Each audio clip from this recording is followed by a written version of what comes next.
Good evening, and welcome to my channel. This is the first of many videos that I will be posting with black screen, all designed to help you sleep. I'll be telling stories, sometimes funny, sometimes scary, sometimes just interesting. If this is the type of thing that you are interested in, please click that subscribe and like button. It helps more than you know. You can also click the bell to be notified when my next video goes up. Now, on to tonight's story. I've always loved the quiet rhythm of small town life. You know the kind, where the days blend into each other like the faded stripes on an old American flag hanging from the front porch. My name is Alex, and for as long as I can remember, I've called Willow Creek home. It's one of those places tucked away in the Midwest, surrounded by cornfields that stretch out forever, under a sky that's either brilliantly blue or ominously gray, with not much in between. The population, well, it's only 1,200, give or take a few births and funerals each year. Everyone knows everyone, or at least they think they do. My routine is simple, almost sacred in its predictability. I wake up at 6:30 every morning in my little two-bedroom house on Elm Street, the one with the creaky floors and the bay window that overlooks the neighbor's rose garden. I make coffee in my ancient percolator, the kind that gurgles like it's got a secret to tell. Black, no sugar. Then I sit at the kitchen table, flipping through the local paper, the Willow Creek Gazette. It's always the same headlines. High school football scores, big sale, maybe a story about someone's cow getting loose on the highway. Nothing too earth-shattering. After that, I head to work. I manage the hardware store downtown, Harriman's Hardware. It's been in the family for 3 generations. My grandpa started it, my dad ran it until he retired, and now it's mine. The bell above the door jingles every time a customer walks in, and I know most of them by name. Old Mr. Jenkins comes in every Tuesday for nails and a chat about the weather. Miss Patel stops by for gardening supplies on Fridays. It's steady work, not glamorous, but it pays the bills and keeps me connected to the pulse of the town. Lunch is at noon sharp, usually a sandwich. Ham on rye with mustard, it's kind of my favorite.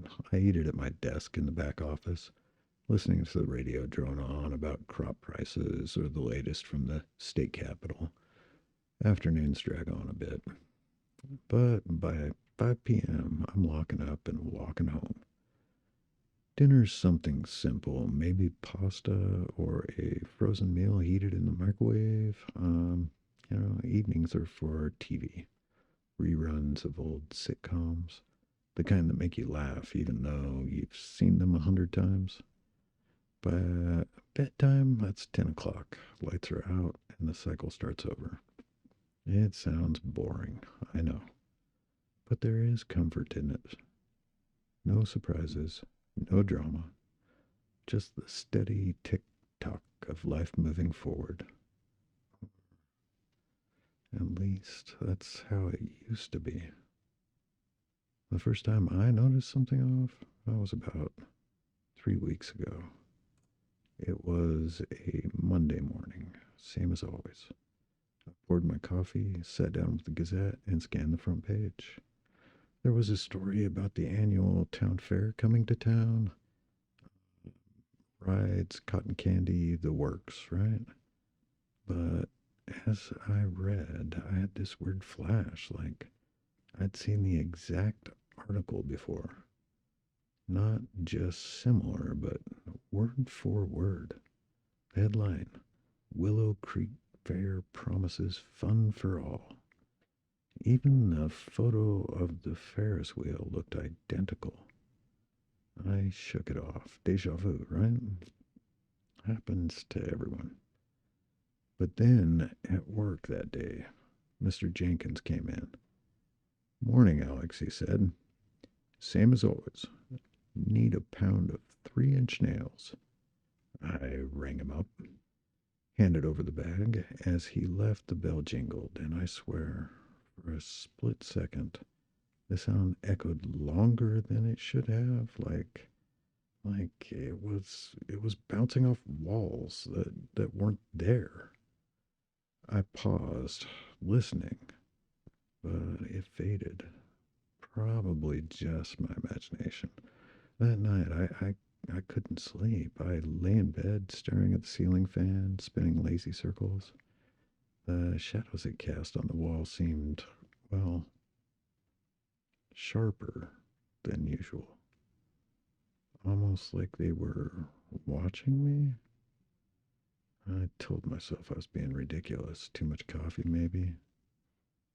The next day it happened again. I opened the fridge for milk and the carton was on the wrong shelf. I always put it on the top right, habit from years of living alone. But there it was, bottom left, next to the eggs. Did I move it absent mindedly? It's possible, but it nagged at me. At work, Mrs. Patel came in for her usual fertilizer, but when she spoke, her voice sounded, well, off, like it was dubbed over, just a hair out of sync with her lips.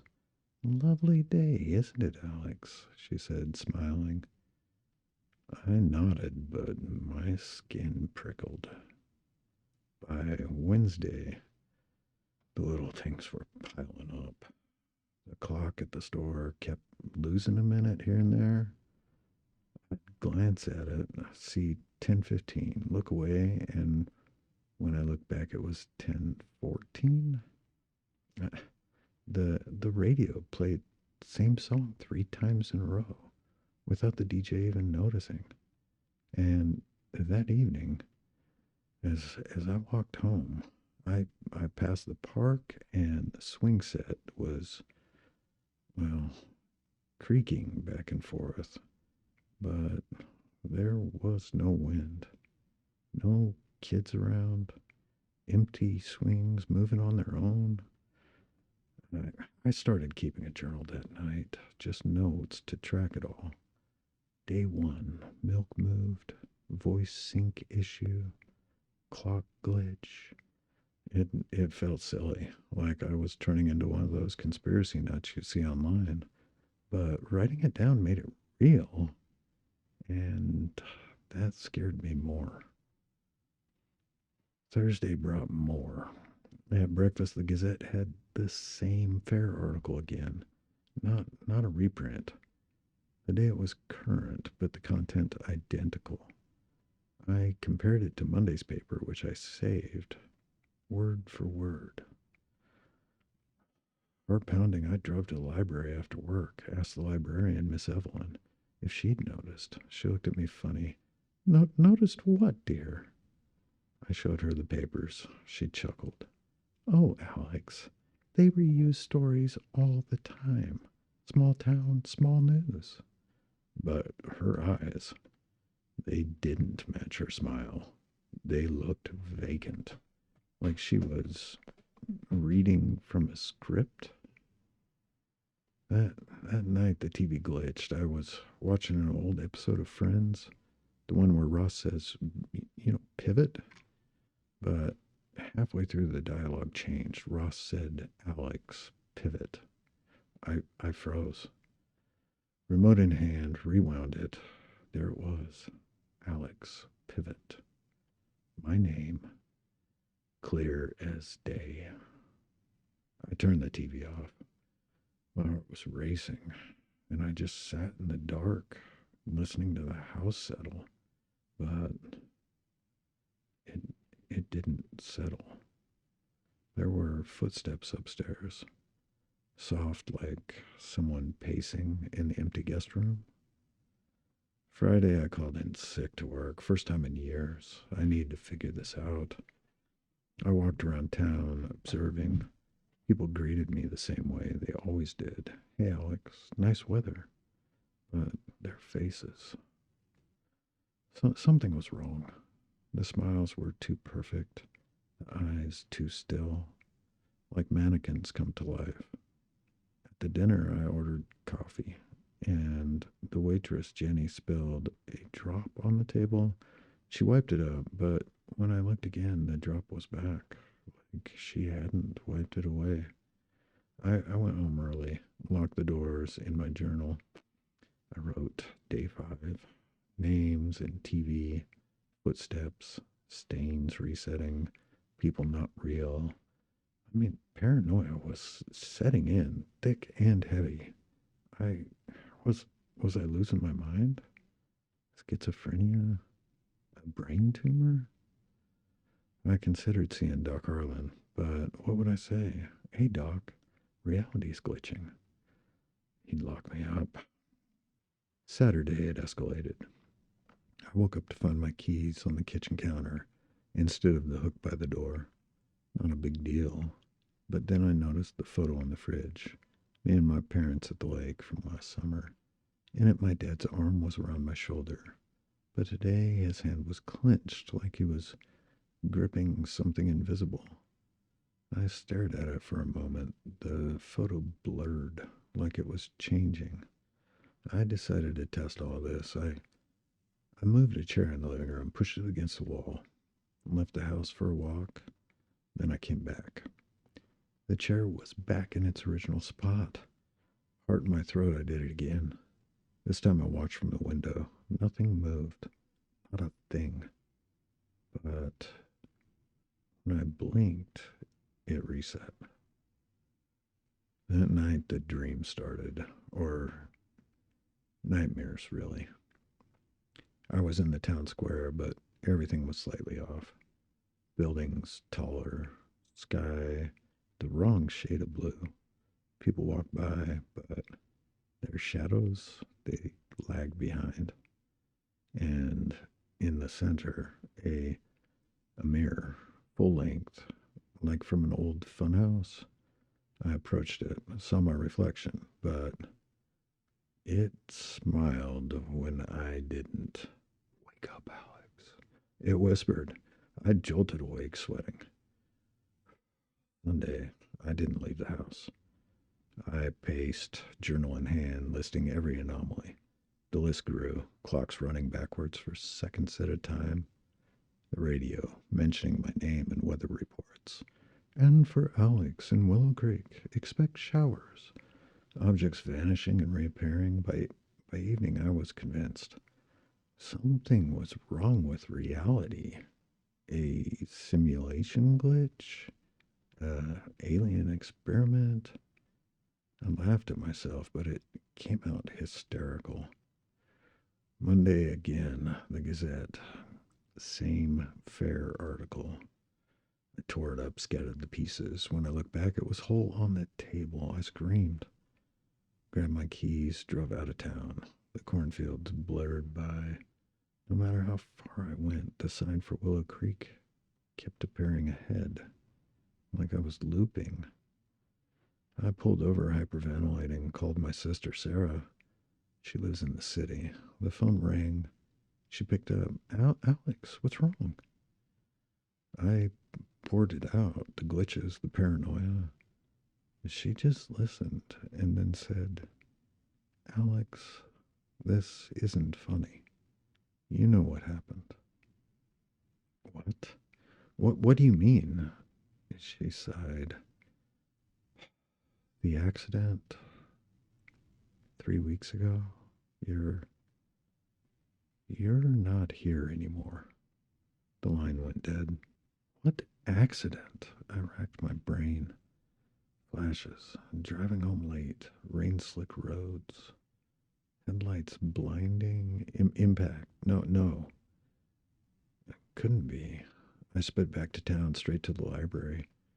Dug through those old gazettes. There in the stack from 3 weeks back. Local man killed in car crash. My photo. My obituary. Alex Thompson, 42. Died instantly when his vehicle collided with a semi-truck on Route 12. Survived by Sister Sarah and parents. No, this wasn't real. I ran home, heart pounding. The house felt colder. Upstairs, the guest room door was ajar. I pushed it open. There on the bed, a body, my body, pale, steel, eyes closed. The room spun. It all clicked. The loops, the glitches, my mind's refusal to accept. This was purgatory, a simulation of denial, replaying my life until I faced the truth. But as I stared at my corpse, the world flickered. The body vanished. The Gazette on the table downstairs was today's article intact. I sat down, poured coffee, black, no sugar. The routine started over. But now, I know. And tomorrow, I'll forget again. Will I? Wait, wait. Did I just hear footsteps upstairs?